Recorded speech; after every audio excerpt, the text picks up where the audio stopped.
This is the Amp Hour Podcast, recorded October 28th, 2012.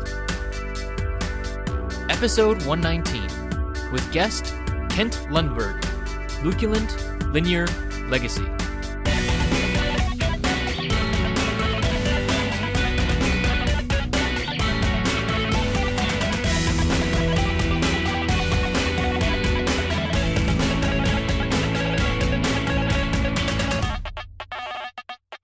Welcome to the Amp Hour. I'm Dave Jones from the EEV blog. And I'm Chris Gamble of Chip Report TV and Chris Gamble's Analog Life. And I'm Kent Lundberg, a visiting professor at Olin College and oscilloscope collector, historian, blogger, consultant, others. Nice. I like it. The others sounds interesting. Thanks for joining us. Well, I guess I didn't actually want to say it. Now I'm going to say it, but I didn't want to say, jack of many trades, master of none. But, right. And you're a teacher at MIT as well? Yeah, I teach classes there part-time. I was on, I did have a teaching appointment there several years ago, and then I'm still involved in a couple of classes that on an occasional basis. That's cool. So I do a little teaching part-time in several places. Well, Boston's a good area for that kind of thing, so you can kind of bounce around all the different fun companies and schools in the area. Right. And you're a Jim Williams aficionado. Yeah, I've been doing the blog, and which we've talked about here on before, haven't we, Chris? Because you're a big fan of it. A couple times. Yep. Oh, yeah. Well, Reading Jim Williams, it's called. Yeah. And yeah, thanks. I appreciate readingjimwilliams.blogspot.com.au. .au? Yeah. No. .boston. .com. Well, mine's got .au on the end of it, so I don't know how I got .au. Oh, that's weird. There you go. I've got the page open here, and it's .au. Must have just added that for you. Something special. Maybe it automatically uses the blogger server in Australia or something. Who knows? Maybe the mysteries of the internet. Aussiisms to the excellent writing. Right, it actually changes all the words. It's got some smart algorithm on there that translates from Yankee into Australian. Yeah. Right. Sure. That must be it. Well, so he was a friend of mine, and really? And I was absolutely devastated when he died suddenly and unexpectedly last year. Yeah. I actually met him through MIT, through Professor Jim Roberge, who was my advisor at MIT and the professor that I teach with the most. We teach a class called Advanced Circuit Techniques. That's the kind of the graduate analog circuits class. And Jim Williams would come in and give a guest lecture whenever we offered it. And he actually told the students that if they passed the class, then Linear Technology would fly them out to California for a job interview. Nice. Just like an open invitation. That's brilliant. Just an open invitation that if you make it through this, and I have to say, it is a tough class and it's a lot of work, right. and there's some large kind of design projects and labs you have to survive through. So, but he left that open, and I know several students took him up on it. Oh yeah. But see, he'd come out and give the guest lecture, and then we'd kind of hang out and talk, and then a couple times when I go out to California, we'd go to flea markets and go to junk shops and stuff, and he was a great guy, and he was a friend, and and kind of the kind of person he was I think a lot of people considered him to be a friend because he was just that kind of guy who would spend the time to talk to you and have great conversations and tell stories and just be a fun guy to hang out with. And so when he passed, I just I felt like I had to do something, and I realized that I hadn't really read through all of his application notes, and I just thought, hey, here's something I can do. Here's something that I can kind of have a last conversation with him and kind of read through some of the stuff he wrote. Yeah. The other thing that I did is I wrote up a bibliography of his publications, and he was a prolific author. He had he once told me like 350 publications in wow, articles and app notes and unbelievable, and book chapters and everything. And I've found over 300 of them. I haven't found all of them, but I found over 300 of them. So there's plenty of stuff that I can continue to work through and read through. So it's a kind of a chance to get through some of that stuff. That's great. It ended up taking you years, wouldn't it? By the time you methodically went through each one of them. And... Yeah. I think it's not a project, and it's certainly at the rate that I've been going recently. It's not a project I'm going to end anytime soon. I think if I kind of stuck with it, I had a good weekly schedule going on, and then the term got in the way, and I haven't kind of gotten back to it. But it was going to take me at least a year just to get through the app notes. And it's kind of unfair to call some of his things app notes. Well, the 25-page ones you're talking about? Like, what's that, app note 24? Is that the one that's, I think that was thermocouples or something like that? Yeah, I mean, it's just, you think of an app note where they just, some companies, provide a just, quick documentation or an example circuit to use their chip recipe, in. Right? Exactly. Yeah. It's a quick, maybe half a dozen recipes, but it's just kind of a quick recipe book. And what Jim would write with these, voluminous treatises on, the practical approaches to measuring temperature. Yeah. Right. And it just so happened that he was talking about, that Linear Technology had a thermocouple chip that they wanted to sell you, but that's not that's not what Jim was talking about. He was talking about how you instrument a variety of temperature controller problems. Yeah. And so and like the App Note 47, which I think is one of the better ones, probably the best one. It's 130 pages, right? It's a book. It's a small book. It's not an app note. So to call it an app note is kind of disrespectful. But and so actually, I've got a copy of. I think they were all if people see them out in the wild, if you see, I guess they call them application manuals or something like that, but there's different volumes of them. And I have the 90, the 93, and the 97, and that has, I think, all of them. And it's, it's a solid, probably 8 inches across my bookshelf. The printed copies of all the app notes, not just the Jim Williams ones, but kind of all the Linear Tech. Yeah. Right. I mean, he wrote a good 50% of them probably, but and the other ones are kind of, I mean, like nothing against the other authors, but you can tell when you're going through, like I was flipping through and there's like, okay, this is a Jim Williams one, this is Jim Williams one, and then it's like uses of the LT 1024 or something like that, and it's like it's very specific to that chip, and you're like, okay, well, this one wasn't Jim, right? It has to be like poetry for DC to DC converters. That one is Jim Williams, right? And so yeah, it's you can tell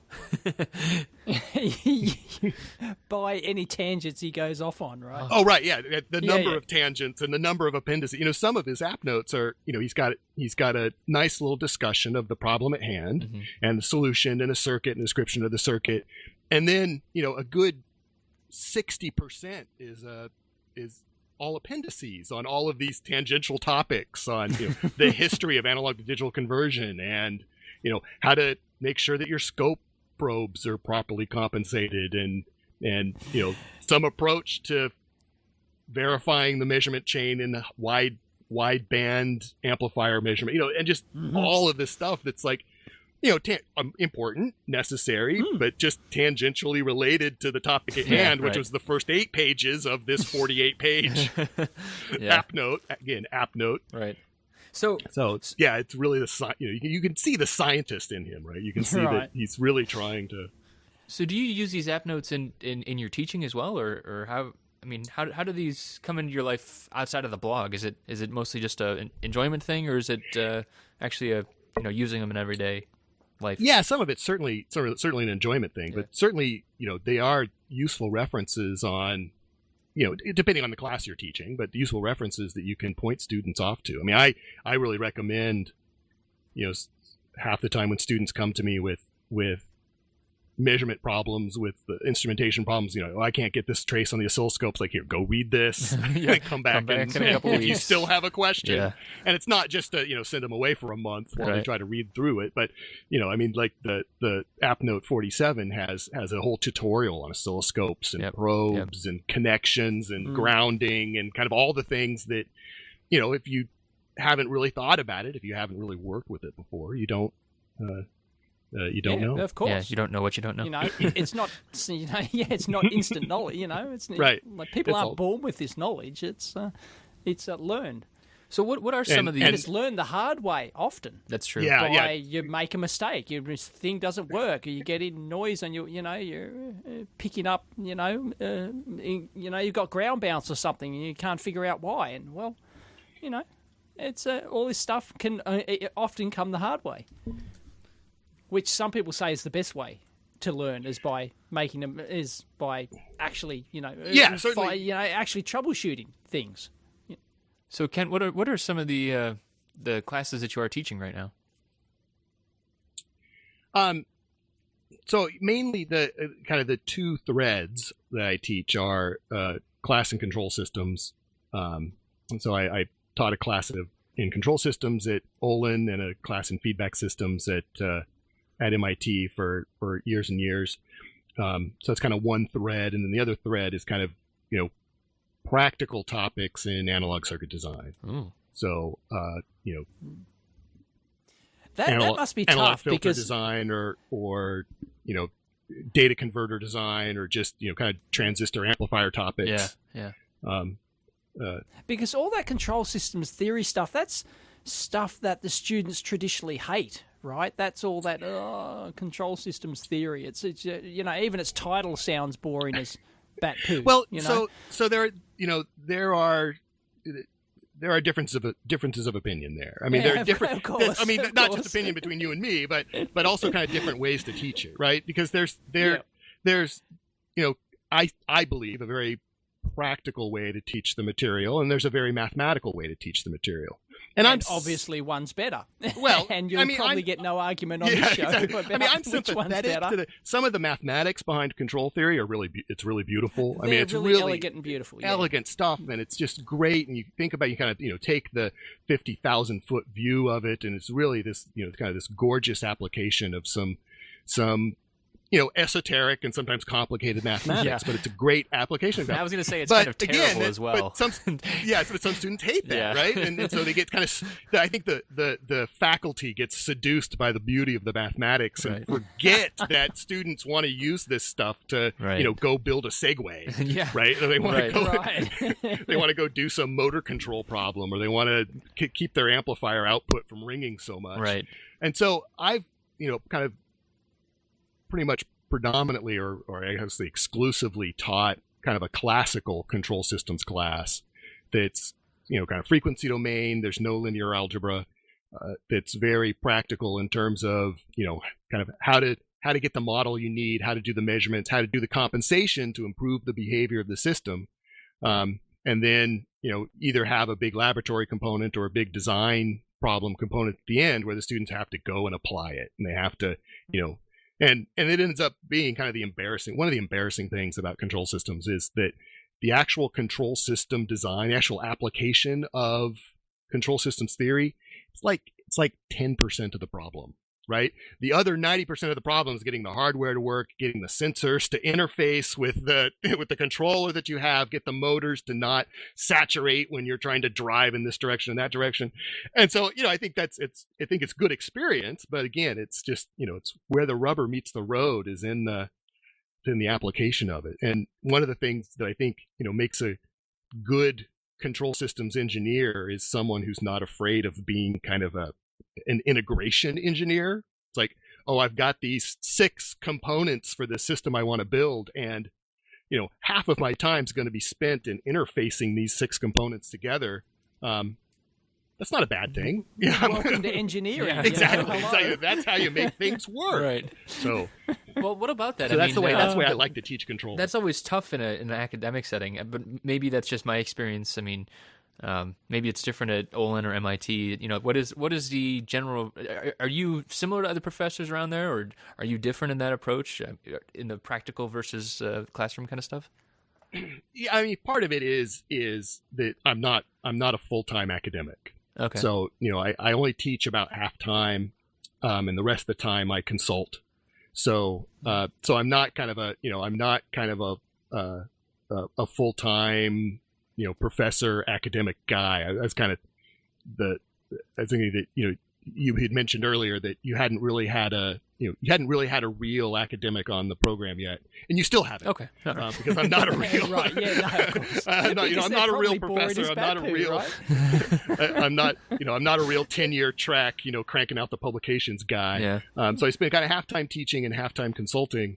And so, I bring a lot of that with me when I come into the classroom. Right. It's like, all right, let's build hardware. Let's make stuff work. We'll we'll do the theory, we'll do the math, we'll do the analysis, but the design and the implementation are just as important. And so that does make me kind of a little different from other. I mean, some of the other faculty look down on that, and that's fine. I can live with it. Well, I was going to say, I don't know if we'd be able to have a pure academic on here, because we'd be like, you look at like the percentage of time, and it's like, oh, so how's grant writing going these days? Is it exactly, enthralling? Yeah. Yes, because they're not They're usually not enthusiastic about electronics in itself. They're more enthusiastic. That's not where all the research is usually either. Yeah, they're enthusiastic about the academic process and all that sort of jazz. Which we have little to zero interest here on the show, really. or in their particular. I mean, I know people who are really excited about their particular research field, but of course, yeah. and it can be really, really interesting and really advanced and really complicated, but it's this thin, little, narrow window. Yeah. That if you understand what they're doing, it can be enthralling, and if you don't, it's just like, what? Is there a reason Exactly. you didn't? Was it just a preference kind of thing of not wanting to do academic track where you were doing that kind of stuff? Yeah, so I kind of tried at it, and it wasn't the lifestyle for me. Yeah. That I don't know. I don't think I would have been very good at it. At all of the other stuff, right? Because teaching is a small part of it. Yeah. And research is a large part of it, and then there is all of the grant writing, politics, and kind of management and politics, yeah. and in university service and that stuff. And I just think, yeah, I'm better building things. You're more of an engineer than if you've got that practical bent. Oh yeah, I certainly. Then you don't end up an academic. That's pretty much the way it works, I think. Yeah, I think that getting that practical, wanting that practical emphasis does kind of, take you out of that sphere. Yeah. So what got you into the analog side of things in the first place then? I mean, how did you, what drove you into this kind of side of things? I'm mostly interest, mostly, some really good classes and really good professors I had at MIT. Mm-hmm. Jim Roberge at MIT is kind of a famous analog guy. And I took he has kind of a series of classes that I took when I was an undergrad, and just decided that, hey, this stuff is fun. It's interesting. It's,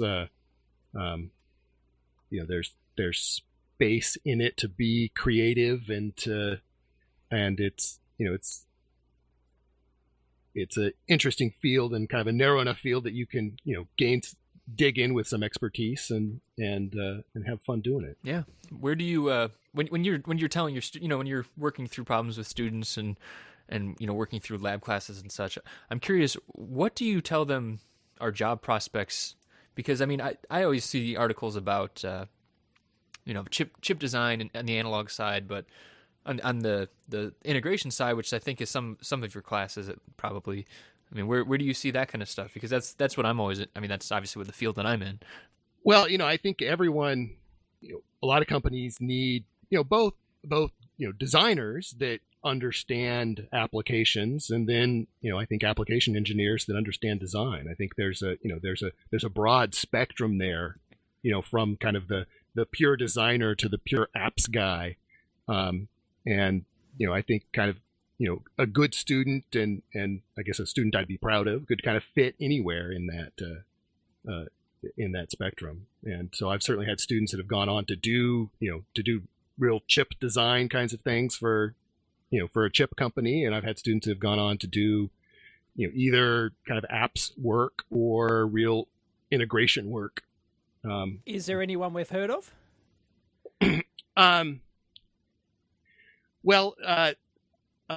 So I've got one student that's been on the cover of Wired. Ooh.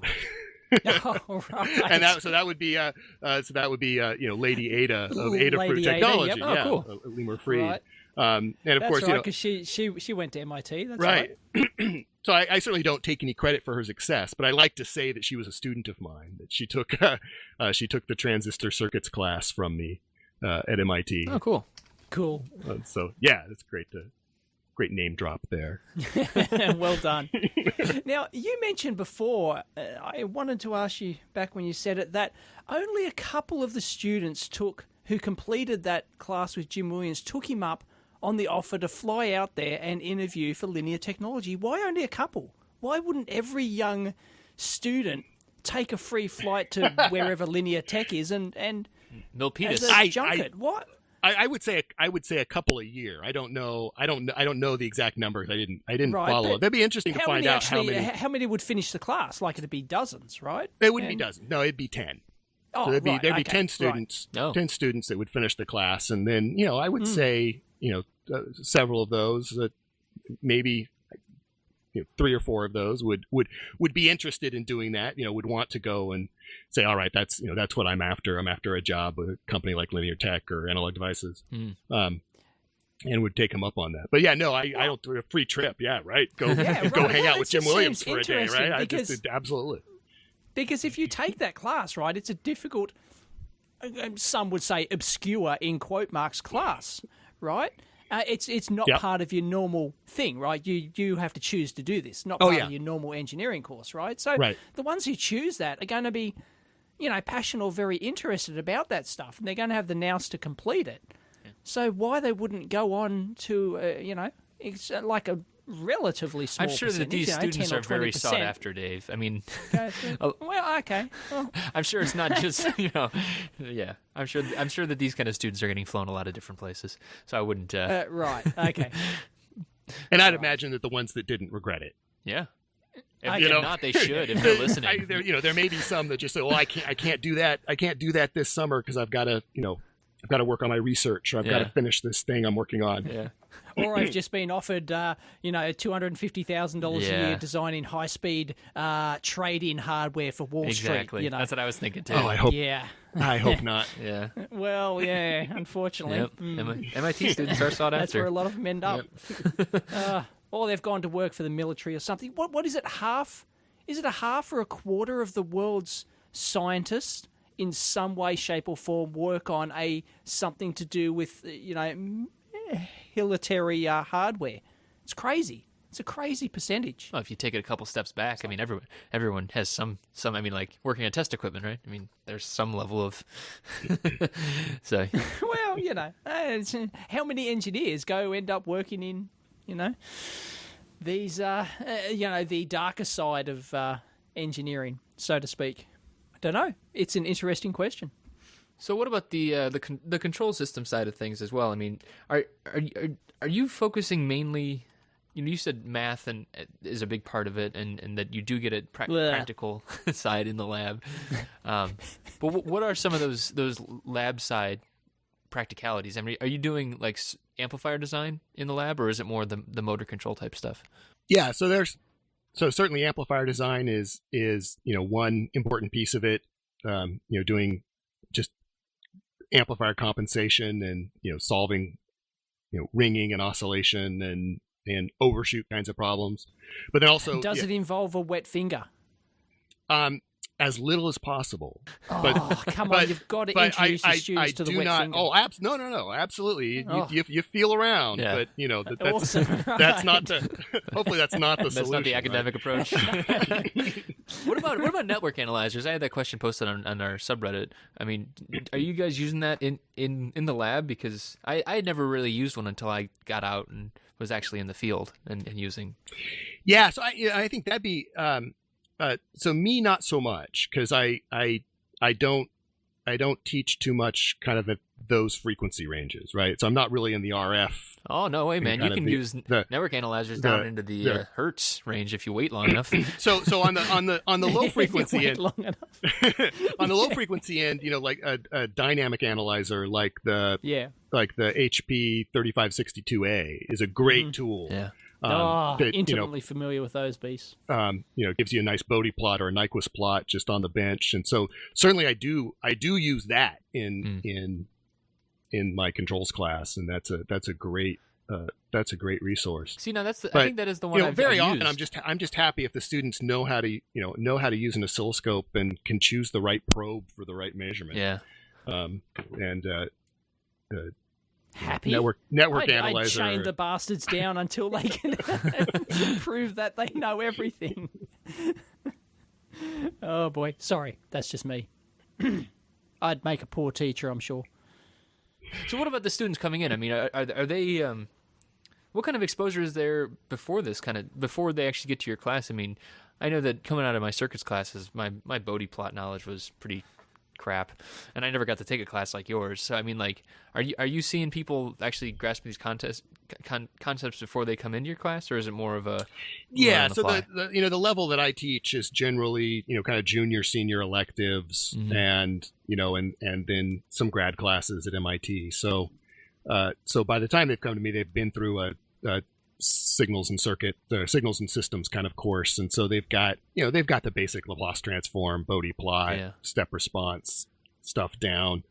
And it's not to say they all know it, or I think that's one of the great things I think about a class like controls or a kind of an advanced class in circuit design, is that it gives you a chance to really see why a Bodhi plot is so useful. Yeah, right. Exactly. Why it is that you study. I mean, you can go through a whole signals and systems class and be like, what am I going to ever use this for? I don't understand why we're plotting these crazy variables on crazy axes. Yeah. But you take a class in controls, or you take a class in amplifier design, and that's why. Yeah.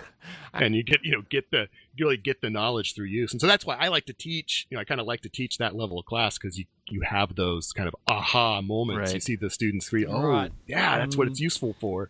And so so it's not to say everyone comes in knowing it, but they leave knowing it. Learn its utility. I hope so. Yeah, that's it's funny, because I remember thinking, once I actually figured out, like, just get hands on, kind of like looking at them more and actually using them in a realistic context.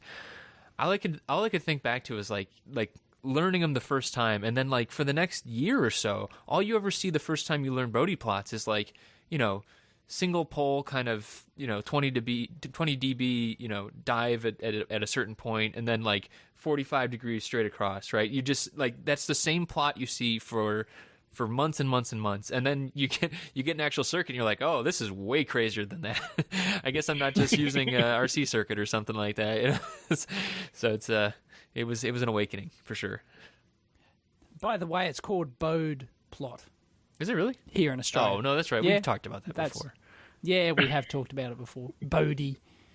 No, because we looked it up. So the further complication there is Hendrik Bodhi's family pronounced it Boda. Oh, no. Oh, there you go. So they pronounced it Boda, but he himself, I don't know if he finally gave in, or if he himself always pronounced it, but he himself ended up calling himself Bodhi. And so if you go to the man, it's Bodhi. Broke his spirit, huh? His relatives might disagree with that, and so it's Bodhi plot. Nice. Okay. I've been to Bodhi in it's a ghost town. Bodhi is an old abandoned ghost town out in east part of California somewhere, out towards the Nevada desert. Oops. Dave's usual call. That's the ghost calling now. Oh, well, that's people from the town telling him that he's pronouncing it wrong. Right, exactly. It's the family. The family's calling with the. That's right. It's the family to complain. The naming rights. Yep. but that's actually spelt Bodie. Bodhi. Gotcha. It's the town. So yeah. So it's really not the same thing at all. No. Anyway, Bode plot. Thank you very much, people. Even though I'm outnumbered, now we'll be able to tell Dave's actually from Australia. Now it wasn't. We weren't sure up until this point, but now we're definitely certain. Well, apparently you're into Australian music, Kent. Well, I've got a favorite band from actually, and I swear I'm not pandering, but I do have a favorite Australian band, and it'd have to be Sydney's own Severed Heads. Oh, Severed Heads. Never heard of Yeah, it. are you familiar with them? No, never heard of them. Oh, wow. They're some death metal thing, are they? So I'm jealous that they don't. It's actually one guy now, Tom Ellard, and he doesn't tour anymore, but he occasionally does shows in Sydney. And it's like, I'm jealous that you'd have the opportunity, but I'm not surprised at all that they're kind of Oh, they were founded in band. 1979. But There you go, I they've just been one of Googled my them. favorite bands for like the last 25 years. Wow. Their genres are industrial music, synth pop, techno, and electronica. Yeah, they've had Ooh. they've had the long career that's kind of been genre blending over over the past 30 years, right? Right. There you go. I actually, yes, I come to think of it, I have heard of them. There's been talk about that, because they do weird electronic music, right? Yep. They do weird synthesizer stuff, right? Yep. Like maybe even circuit bending and weird shit like that, perhaps. Maybe not, but you know what I'm talking about. Yeah, that kind of- of, and they were also pioneers in kind of early video synthesizers as well. Right. So there was early on there was a guy in the band that his instrument, quote unquote, was the video synthesizer, and he would do these live, completely analog, completely. I mean, you can kind of imagine, that mistuned television, backdrop behind the stage, but he would just do these crazy visuals during the concert with a video synthesizer. That's really cool. And every show crazy. would be different. And every right? show would be because it's cra- yeah. completely analogy. Yeah, and Which is a technical term, folks. Analogy right. is a legitimate engineering term. So Kent, are you a synthesizer fanatic as well? Did I see that on some of your pages that you actually do that as a contract thing? No, I do it more as a hobby. Okay. So it's just kind of another outlet for my pent up analog design stuff. So oh man, we got a good one here, folks. so I love both. So I love analog synths and modular synths and kind of the whole process of kind of building up sounds from kind of the basic components and the basic building blocks. And so Right. I've got more gear than talent. Hey, that's how I am too. But I have 4 pianos and 0 talent.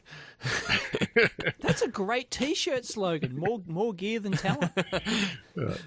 But I have a lot of fun. I have a lot of fun playing with it. I have a lot of fun, messing around with it and building What kind simple of stuff. synthesizers do you have? I mean, do you actually buy finished goods and like mess with those, or do you actually build your own up?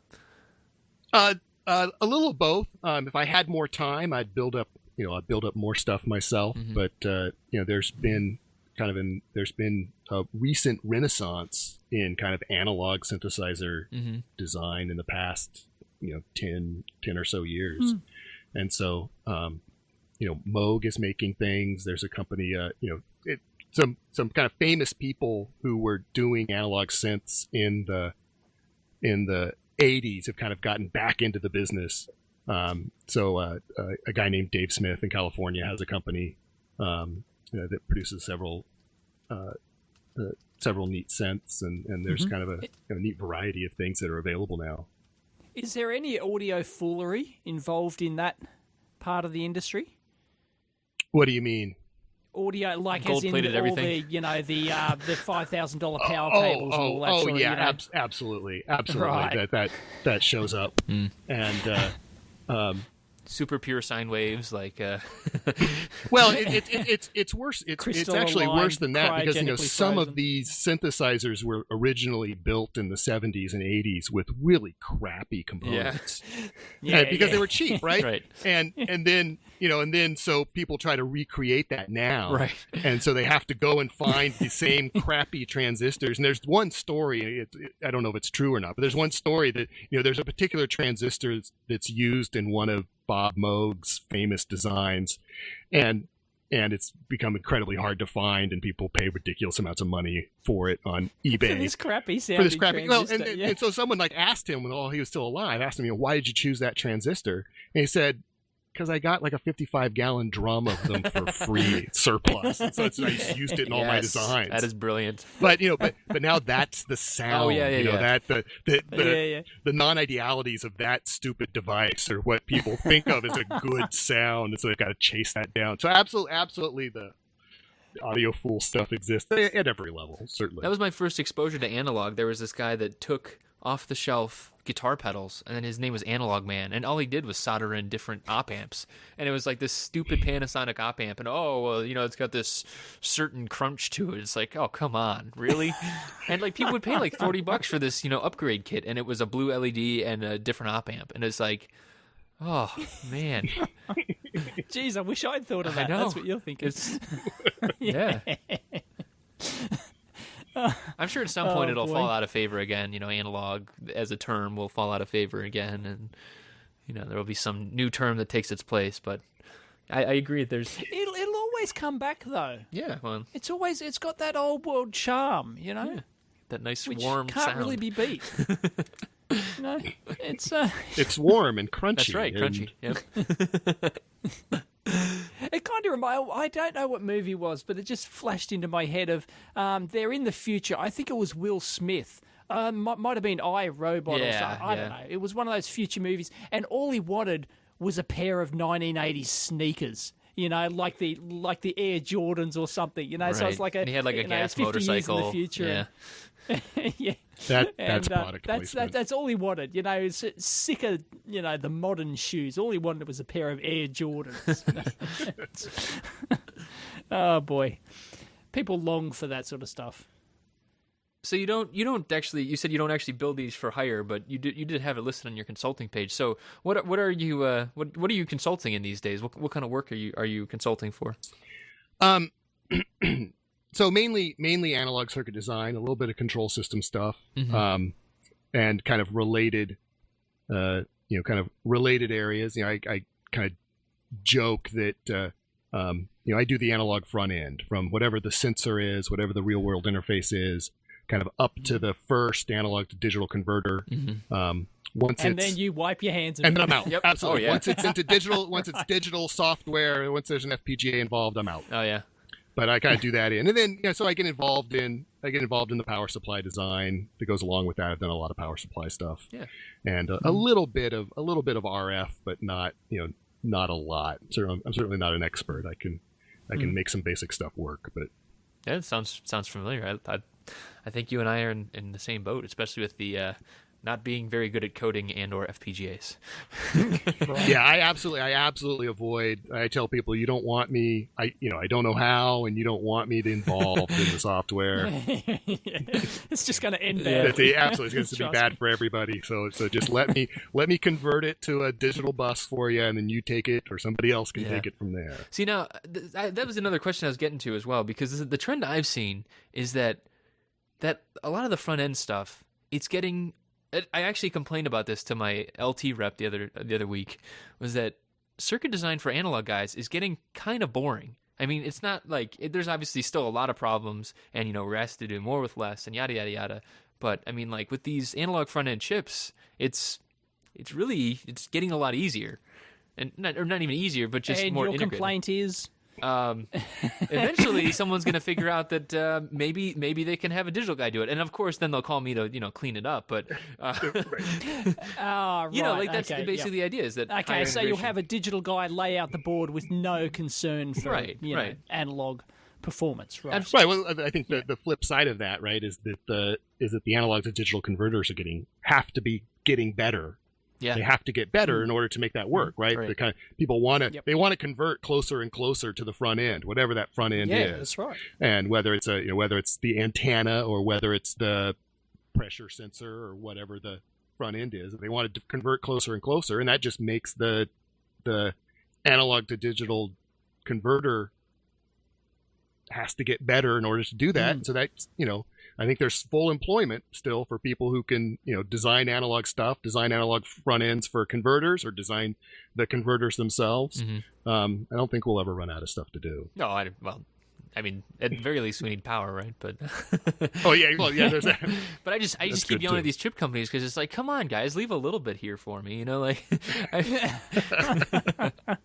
I don't know. Are you doing like high speed or low current, or what kind of stuff are you doing there on the front end? Mostly low noise has been kind of the direction I've been pushed. Yeah. The jobs that I've been working on is kind of, both in kind of the low noise signal chain and also in really low noise power supplies. Yeah. Oh yeah. Well, you're right. That they'll never get that right with all this. I mean, switching anything. Usually someone's with all the gotta clean ground that up. mounts, right? Yeah. That's my side of analog too. Like, if you want me to design, a 1 kilowatt, amplifier or something, it's like, leave me out, But if you need something that, is super low noise or something, yeah, great. Not a problem. So are you involved in that high power end of stuff?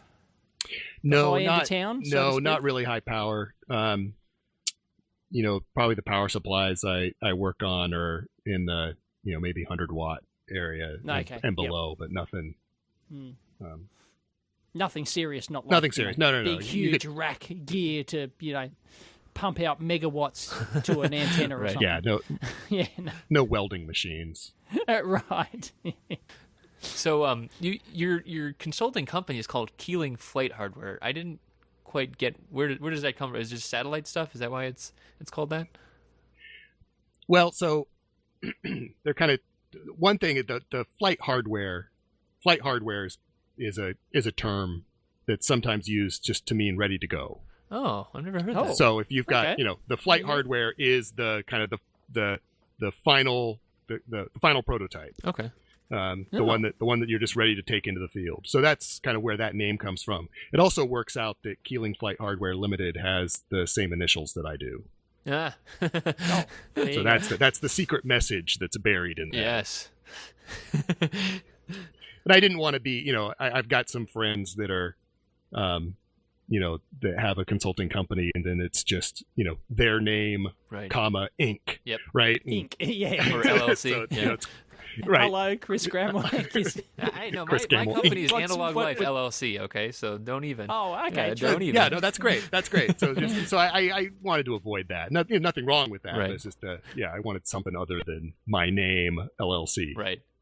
Yeah, I was telling a friend about that actually, because, I was looking through a list of contractors. You know how like a lot of like chip vendors or software vendors will, list people who are competent in their programs or whatever, and it's usually just an application process. But I was going through a list like that, and I was telling a friend, like it's very easy to tell when it's a person versus a consulting company, and it's kind of like a little game to try and outwit people like me looking for someone, right? Yeah. It's like, of course I'm a 30-person company. Let me hand you over to marketing.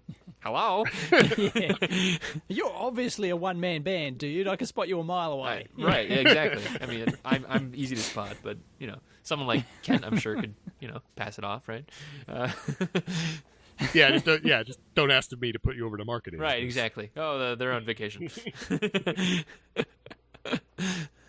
Well, you can hand them over to someone who speaks an Indian accent or something. There you go. Got to work with the voices. If you can speak, if you're very good at different accents, you could really make yourself sound like a big company. Yes, it's strategic. So you have the front desk receptionist, and then you hand you over to the sales guy, and then to marketing, and yeah. So Kent, you also work at Lincoln Labs. Is that right? I do. Did you? Yeah, I do. I do some Greg consulting there. Our previous guest. So I met him there. It's kind of a long story. We got time. But Lincoln. I mean, and I think Greg talked about this. Lincoln's a huge place. Yeah. There are like 3,000 people who work there. And they take their job of kind of doing research and providing advice to the U.S. government really seriously. And part of that is that, when there's a big program, they'll have a team of really smart people working on it. And then they'll have sometimes a team of really smart people kind of looking over the shoulders of the people who are kind of working on the program. Really? And so there's kind of this, this culture of peer review, sometimes informally and sometimes formally, where you actually kind of, sit down and go through design reviews, and it can sometimes get, it's all professional, but there are some professional rivalries, and sometimes can get contentious. With any design review, you sometimes have people throwing tomatoes at the speaker. And then there's kind of the additional thing that anytime you get a really big engineering company or engineering organization like that, is that, of course, there's kind of different divisions. Yeah. Some with more money than others, some with more favor, right? Right. Yeah, exactly. And some with different structure than others. And kind of one of the funny things about Lincoln, one of the interesting things about Lincoln is there are these kind of mission divisions, and then there's an engineering division. And the mission divisions are the people who interface with the sponsor, and they really do the analysis and the design and the research into meeting the requirements and meeting the needs that the sponsor wants for their program. And then there's the engineering division that actually builds the hardware. The Oompa Loompas. Yeah, exactly. and so the engineering division actually builds the hardware and then hands it back to the mission division to do the tests and to do the thing. And so I'm in the engineering division at Lincoln, and Greg was in one of the mission divisions, and so we worked on a big radar project together, but we were kind of on opposite sides of the table, and so the engineering division kind of looks askance at the mission divisions because they're top heavy with managers and they're a bunch of theorists that don't know which end of the soldering iron to hold. Yeah, and the mission divisions coming on here. I think we got to have Greg back.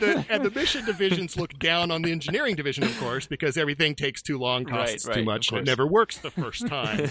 And so so there's this professional rivalry that goes on between the different groups, and so Greg and I were on different sides of the table. I think if we had met in any other circumstance, we've got a lot of things in common. I think we'd be great drinking buddies. Yeah. But kind of the way we ended up meeting at Lincoln, it's kind of we kind of look at each other suspiciously.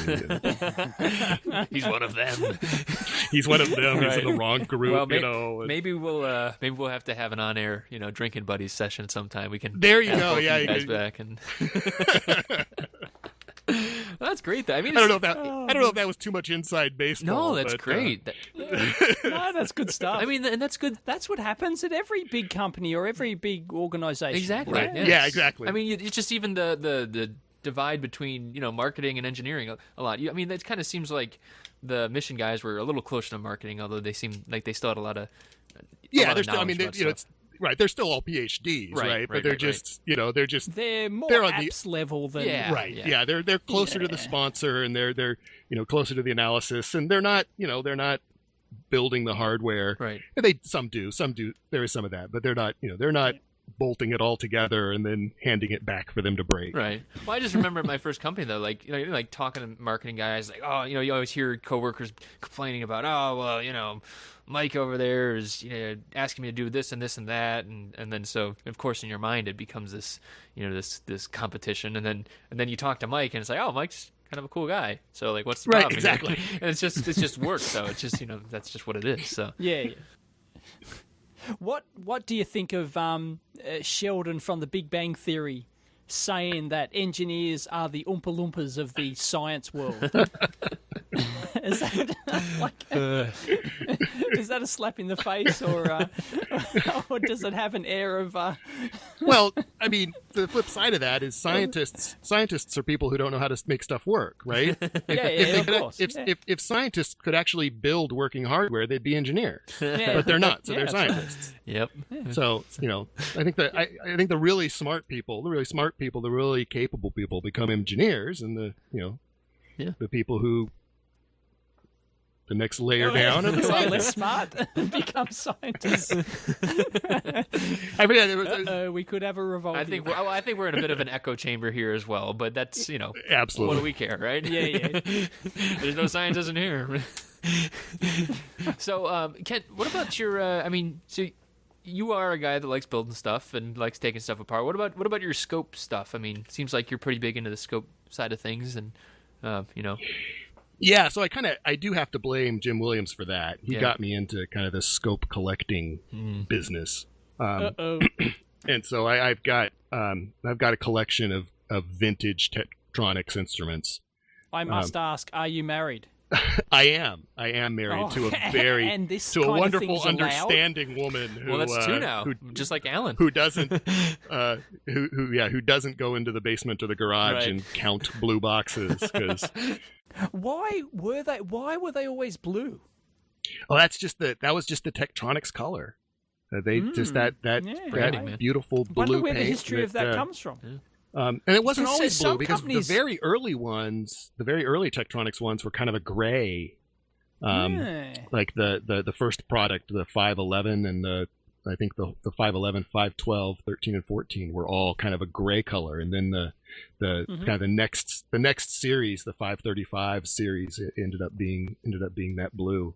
Do you have any? Which you can still buy. You can still. There are people who sell that blue paint, so you can touch up your scopes. Really? It's a special Tektronix blue paint. Yeah, Yeah. A couple guys that sell. You can buy spray can. Companies take their color, their official color, very seriously. Like that, some even specify on their website the official, company X color is Pantone, and there'll be a Pantone specific color. And I've worked for companies that are fussed over their official color. Oh no, the hue is slightly off from this manufacturer of this part. No, can't use them anymore. They screwed up our, they didn't match our Pantone color. Can be serious business send it back. Yep. Yeah. Kent, do you have any prize jewels in your collection? I mean, any hard to find or hard to fix? So there are two that I guess there are two that I'd say are probably the prize jewels. Well, three. They're probably the prize jewels. So I do have a don't let me think too long. I'll come up with a longer list. True scope guy here. He loves all of them equally. I do have a 511, which is the first oscilloscope that Tektronix made, and so that's a nice one. The 556 is the dual beam plug-in scope. That was probably Jim Williams' favorite. Yeah, I have one of those. That's a very nice oscilloscope, very capable, and the fact that it's got two beams and kind of two plug-in slots let you do a kind of a wide variety of things with it. But probably the nicest one, probably the one that I'd save in a fire. And not only because it's one, and you've thought about this, haven't you? Well, also fire, because I'm grabbing this one. It also it's also one of the few that I could actually lift and carry. Right. Well, at the 556, I would want to save that, but I would die. Right. I would not make it out in time. Right? Exactly. It's okay, honey. I'm coming. I'm just saving the I just gotta get the scopes. I'll be there in a minute. So the one I'd save would be the 7104. Which is one of the big, the 7,000 mainframe scopes that have the 4 plug-in bays along the bottom of it. And you can carry that one. These ones you can come on trolleys. You can just wheel it out, right? Yeah, it'd be nice if I had. Yeah, I don't have enough carts for all my scopes, but that's the one I'd probably save. That's a beautiful scope, made in the late 70s. It's a purely analog scope with a gigahertz bandwidth. Ooh. And it's just an amazing piece of technology. And there's kind of a great story behind it, in that the original customer for that scope was the U.S. Atomic Energy Commission when they were doing their nuclear weapons testing. They wanted a high bandwidth 1 gigahertz scope, and so they went to Tektronix and asked them if they could build a 1 gigahertz scope for them. So Tektronix went and thought about it, and then came back to the Atomic Energy Commission and said, "Yeah, we can do this." This is in the 70s. But they're going to cost $30,000, and that's $30,000 in the 1970s to buy you a house, right? Right. Yep. They're going to cost $30,000. You're going to have to buy 1,000 of them. Oh. And then you have to let us sell them, them on the market when we're done. Yeah. And so the Atomic Energy Commission said yes to number one, yes to number two. We'll cut you a check for $30 million. And you can sell them, but you can only sell them to other Americans. Oh, like yeah. And for years after that, for at least 20 years after that, the importation of high bandwidth oscilloscopes was seen as evidence of nuclear proliferation. Yep. In the 1990s, when Pakistan imported some high bandwidth scopes, people said, they're ramping up their nuclear program. And that's why. Some poor hobbyist poor hobbyist in Pakistan bought a 1 gig Tektronix scope on eBay, and all hell breaks loose at the UN, So you can't say that anymore because now all communications is up in that frequency range. But, until kind of the mid to late 90s, the reason you'd want a really fast scope is because you were looking at neutrons or something.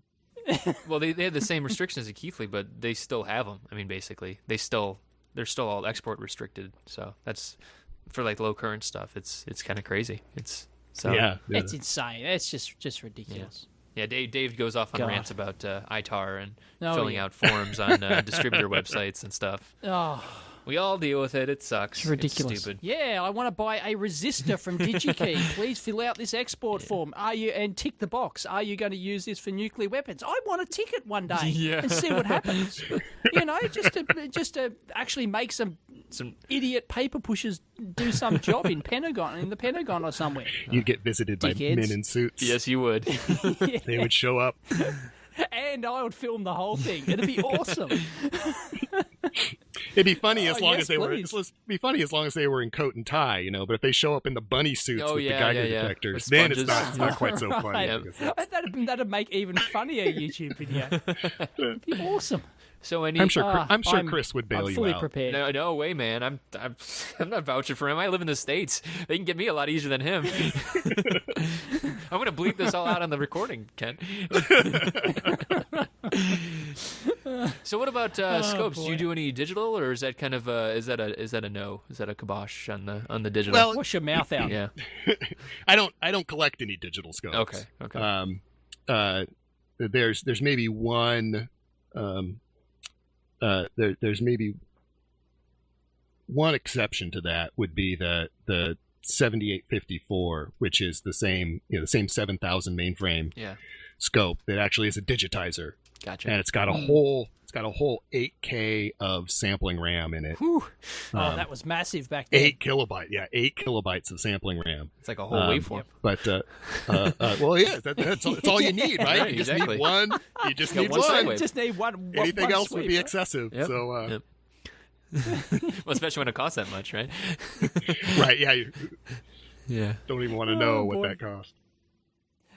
People laugh at that, but they forget it wasn't that long ago that 2K was a decent sized sample memory on a scope. That was all you needed. I mean, 8K was that's one of those ones you had to mortgage your house to get one of those 8K sampling scopes. Now it's like, well, you can get a meg for $300. Yeah.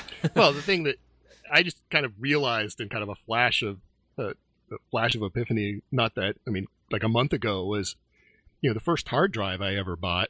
Now we're showing our age here, but the first hard drive I ever bought was a 10 meg hard drive. Oh yeah. Yep.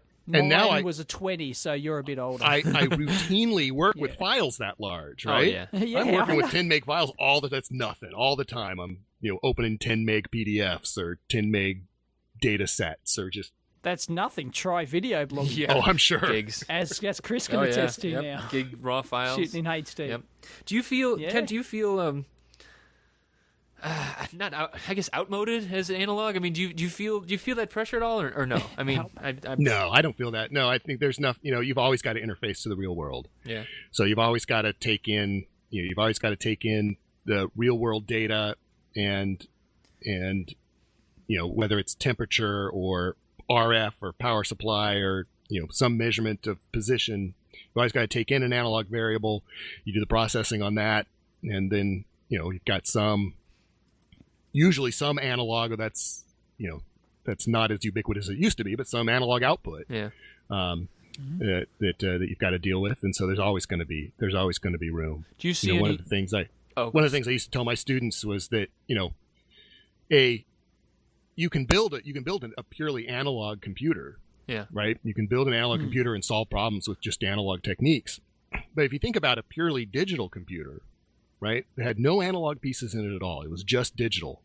It'd be a doorstop, right? Because there'd be no inputs, there'd be no storage, there'd be no hard drive, right? There'd be no network, there'd be no wireless, there'd be no video or audio, there'd be no power supply, there'd be there's no PLLs it's completely useless. Purely a block of all digital stuff is just useless without the analog bits around it to make it useful. Right.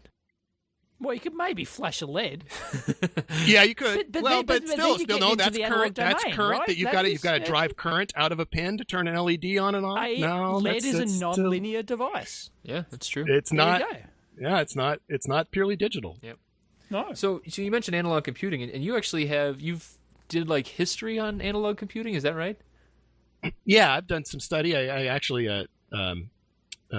guest edited a issue of Control Systems magazine on the history of analog computing, and I've done a lot of research and collected a lot of books on the history of analog back to the mechanical analog systems that were built in the 1920s and 30s, and then the more more modern, quote unquote modern, the electrical analog stuff that was built in the 40s and 50s and 60s. Oh, like op amps and I guess that'd be. Well, 60s yeah, I mean and that's 70s. where op amps come from, Yeah. right? I mean the invention of the op amp was originally to make these electrical analog computers work. That's right. And Hence so the kind of name also operational exactly. amplifier. They did operations. They did mathematical operations. Yeah, that's the whole reason. That's where the name whole comes reason from. they exist. Yep. And so so kind of my interest in the history of engineering, of electrical engineering, all roads kind of lead back to.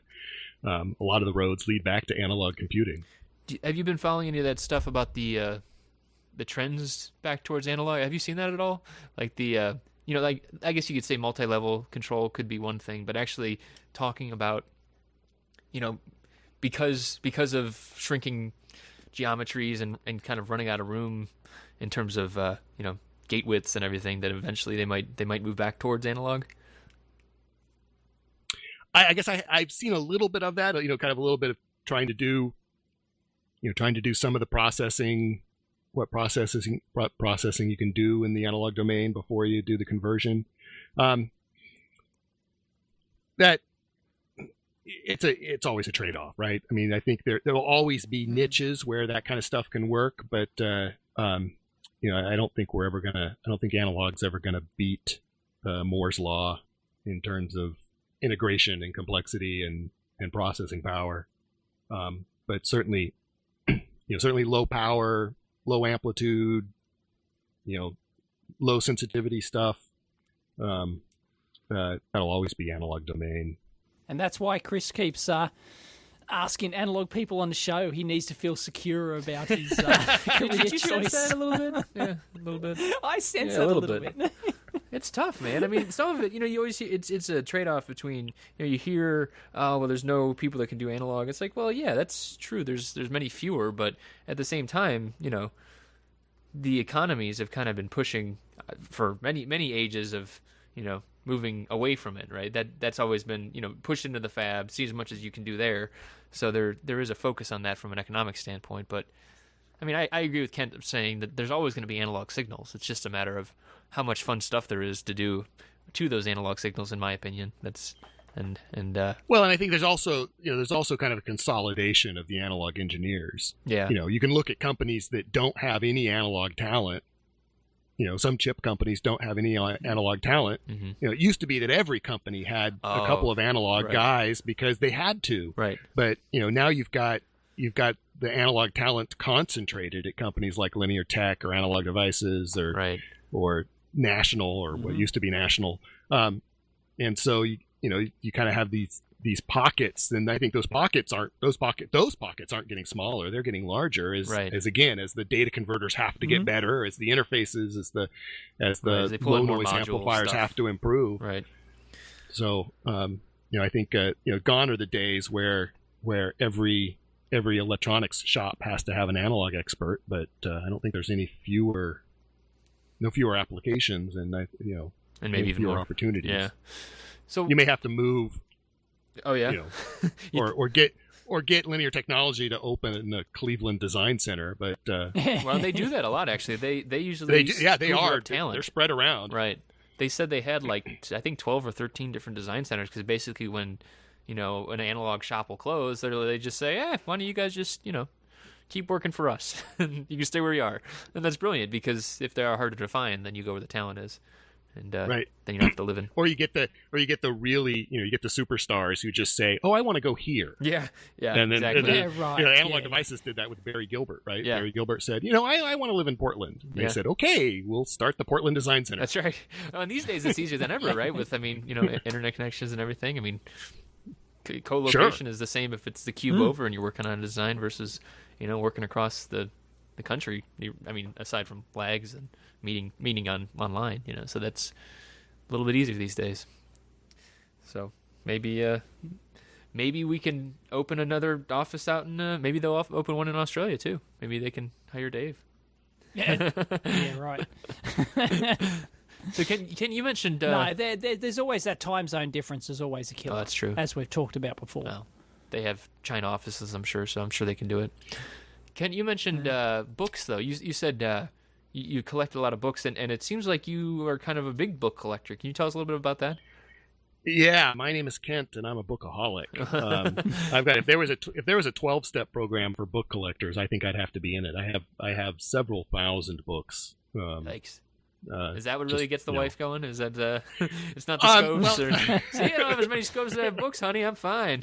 That's right. The thing is actually causing the house to settle on one end, right, to sink down on the foundation. It's actually the book collection. It's not so much the scopes. Well, just start storing them under the foundation. You'll be fine. There you go. Yeah, I could just start piling them up Yeah. and using them as extra insulation around some of the. Yeah. Yeah, so I've got all kinds of, mostly engineering and electrical engineering books, but stuff on analog computing and radar and certainly circuits and a wide variety of topics, and both classic stuff and a fair bit of modern stuff. And I've got a couple things that a couple collections that I'm really really proud of. I've got kind of the first couple dozen, maybe about 2 dozen control systems books that were kind of the first 2 dozen that were published in English. I've got a complete set of the MIT Radiation Lab, the Rad Lab books. Actually, got a couple sets. So those, if you haven't seen them, it's an amazing set. It's amazing, like 30 volumes, 28 volumes of books that came out of the MIT Radar Lab at the end of World War II. So after MIT had done all the radar research, they basically paid a big group of people to stick around for another 6 months and basically write textbooks on all the topics that they had researched, and they came out with this. I mean, it's this impressive. 6 months, is that all? I think it was 6 to 12. Wow. I mean, it wasn't too long. I mean, it's your full-time job is to write up the. They had a team of 100 or more people. All right. Yep.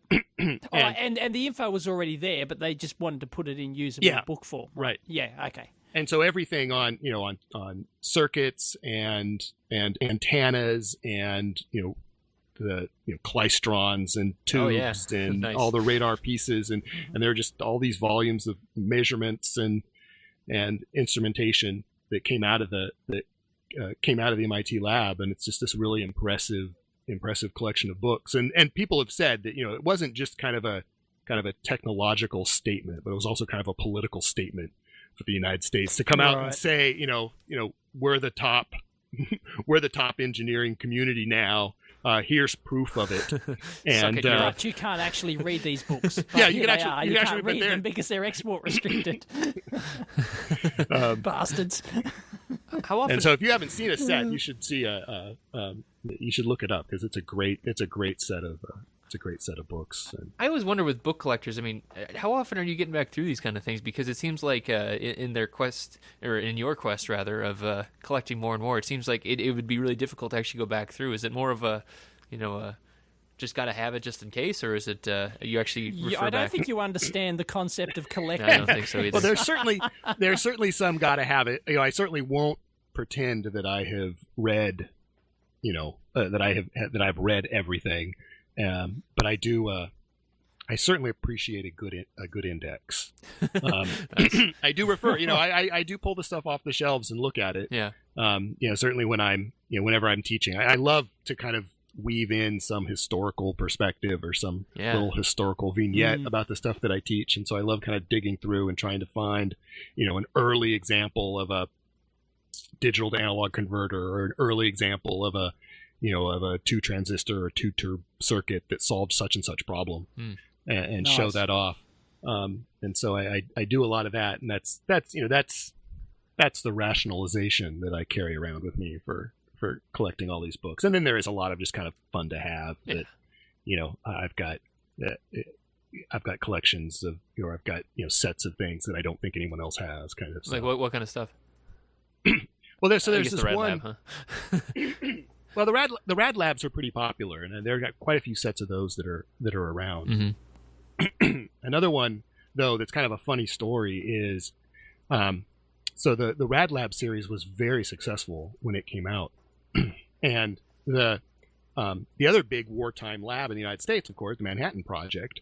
I think they kind of looked at the Rad Lab with some jealousy and thought, well, we ought to do that too. And so they decided. The Manhattan Project Laboratories decided that they would publish a set of books as well, kind of outlining all the work and all the research that was done during the war. And so they got a team of people together and planned out a series of like 100 volumes of books on every topic that the Manhattan Project had looked into. I mean, on radiochemistry, on the metallurgy of certain materials that are useful in containment and in isotope separation, and of course the electronics and all the biological research and biological effects of radiation. Highly restricted. Well, that's the funny part of it, is that they put together this huge series of books, I think about 100 volumes all total, and then 2/3 of it got classified. And so they only ended up publishing about 30 of them when it was all done. And they wrote them all, but most of them were done as restricted classified reports. And then 30 of them were published in the open literature.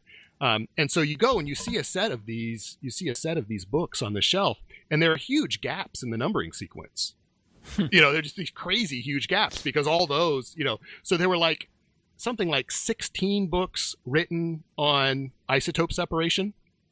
But only one of them was declassified. The rest, the other 15 volumes in that set were all classified. Some of them are still classified, including the titles. Some of the titles of those books are still, to this day, classified.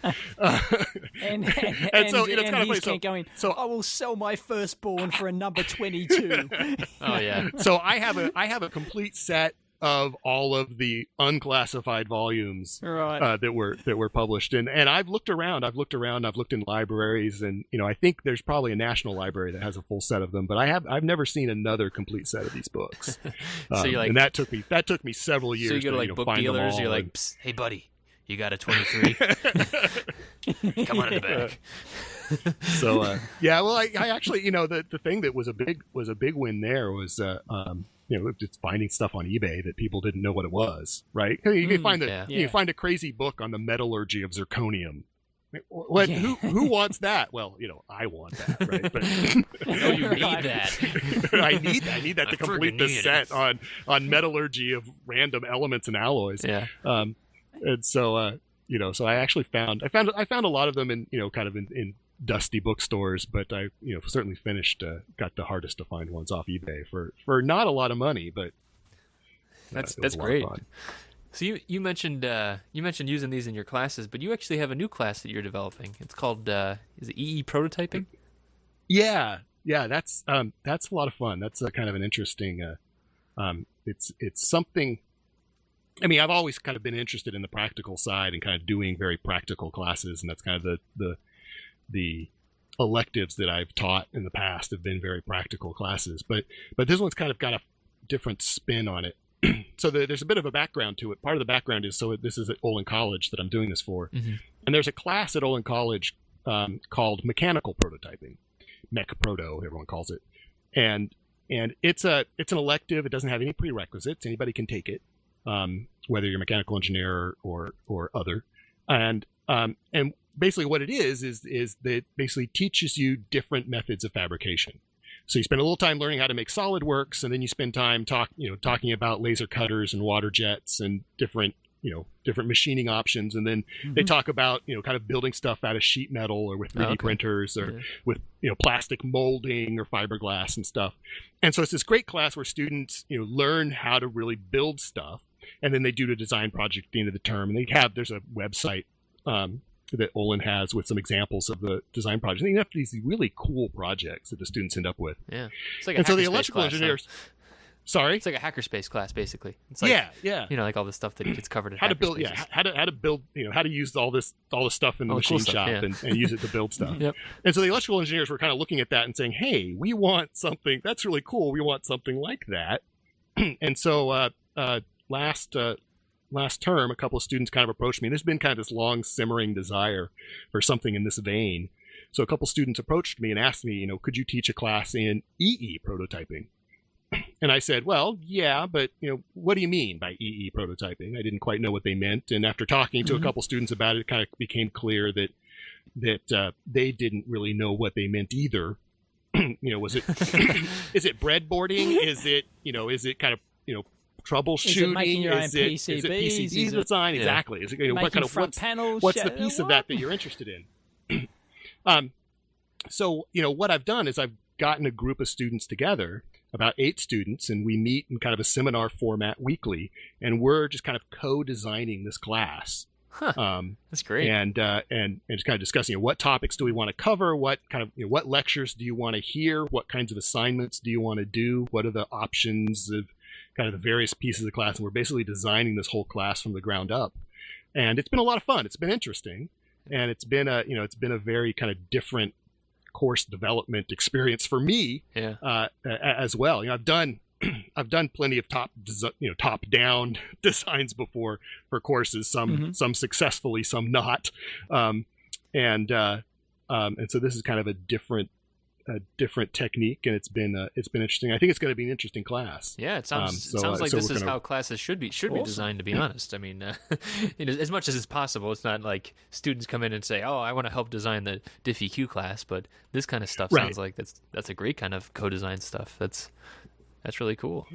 So ask me again in 6 months, and I'll tell you how it went. They're going to offer it in the spring. Oh, cool. And I've already got. I haven't seen the final registration numbers, but the pre-registration for the class was like 37 students. Whoa! So it's going to be crazy. Yeah. So I might have to limit registration. We'll see what the final numbers look like. Right. But I think it'll be a lot of fun. I think it's going to be it's going to be some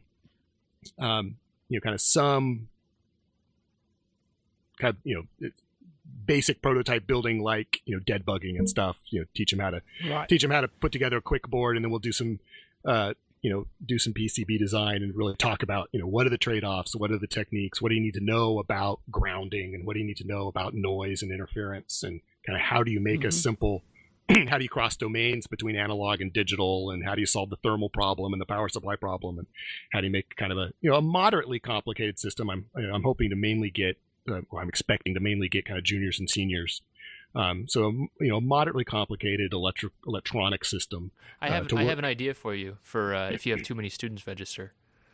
So if you have the first day and you have 37 students and you only want 25 or whatever, what you do is you say, okay, welcome to EE prototyping. We're going to listen to 3 or 4 hours of the amp hour straight, and whoever survives, you get to stay in the class. And if it's still not down, then make them watch a couple of EEV blog videos. And then if they really bad, I was going to say, make them watch some chip report, and then they'll just run for the exits. That'll sort them out. Yeah, they'll be bored shitless by the time. Whoever falls asleep doesn't get to stick around. Well, one of my professors at MIT had a set of problem sets that he would assign weekly, and they just got almost exponentially harder each week until the class size got down to the right size, and then he'd stop assigning problem sets out of that pile and go back to the normal pile. Oh, wow. Nice. And it worked. And so the class class would just drop down to like 12, and he'd be like, "All right, that's good. That's what I want." That's less homework to grade. All right. That's really fun. No, I like this. I think this is actually one of the posts that we called out. So I'm looking at all the posts on the Reading Jim Williams site about the EE prototyping, and it was the third post about how you're actually pulling guitar pedals apart. And I think that's a great idea. Like you wouldn't. I think we said that you wouldn't design a bridge without looking at other bridges, and it seems like a lot of electronics education is quite the opposite. You're starting from first principles or from layouts, and it's just like So there's kind of two pieces of that I want to do. One is I think there's a lot to learn from just tearing stuff down and looking at how it's designed, and I know you guys do that, and a lot of people do that, and there are a lot of great YouTube videos and video blogs on doing teardowns, and I think that's great. I think that's great educational materials. Just pull stuff apart, see how it was put together, and see and kind of see what the trade-offs are, and try to figure something out in terms of component selection and layout and all the pieces that went together.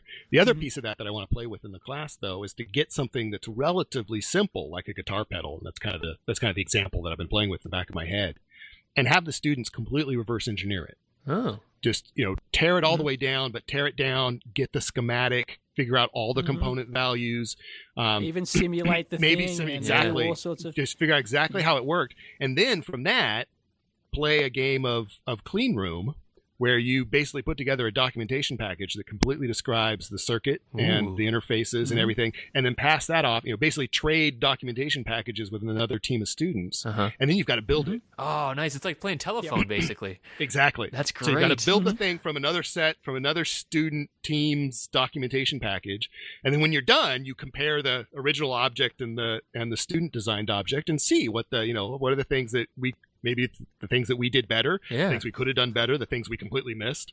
That's awesome. I think there's a lot of things, and some of it's just, kind of getting that experience, and also, trying to make decisions. How do you decide what package to use, or how do you decide where to put these resistors on the circuit board? And sometimes it just doesn't matter, and sometimes it really does. Yeah. And so I think kind of running through that experience would be a fun thing. No, that's a really great idea. I like that a lot, and I hope you were able to write about it too, because I'd love to see the the differences. You'd see like how it morphs and see what all the tripping points are. Yeah, see what you end up with. I think some of it's going to be a little hard in kind of hiding the original object from the other team, right? So he's like, don't show your pedal, don't show your easy. Product just to the other grades guy. On it. If they see the original, you fail. That's right. If it's too similar, you obviously cheated. Right. But I think it'll be fun to see kind of what the trade-offs end up being. If you want to add a tricky twist to it, give them the object, i.e.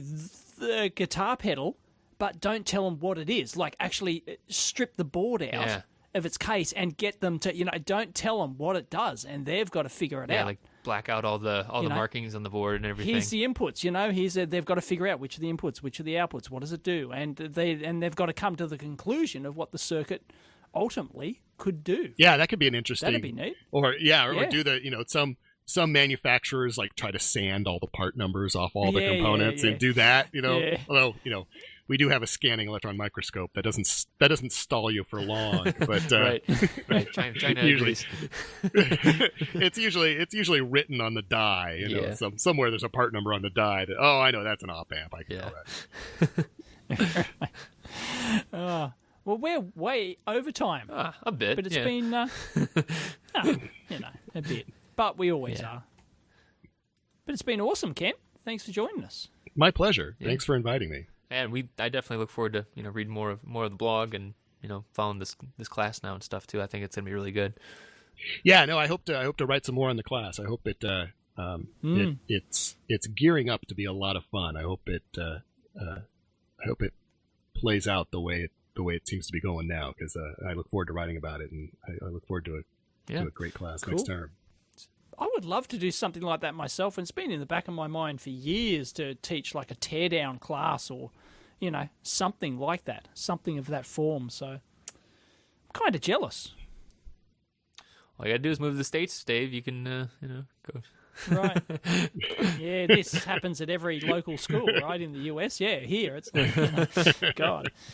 No. Yeah, I've had a couple of other faculty members who've said, I want to take that class. Could you do a summer session just for faculty? Nice. Right. So, yeah, go on the road with it, right? That'd be fun to compare too. Compare the students and the teachers, right? I'm sure I'd be sworn to secrecy. Right. So people could find you at the blog and also Twitter. That's right. Yep. At Dr. Analog. That's the Twitter. Occasionally, I'm not hugely active, but I have fun. Yeah, that's good. All right, cool. Well, thanks again, Kent. We really appreciate you being on the show. Great. Absolutely. Talk to you soon. Next time. All right. Bye.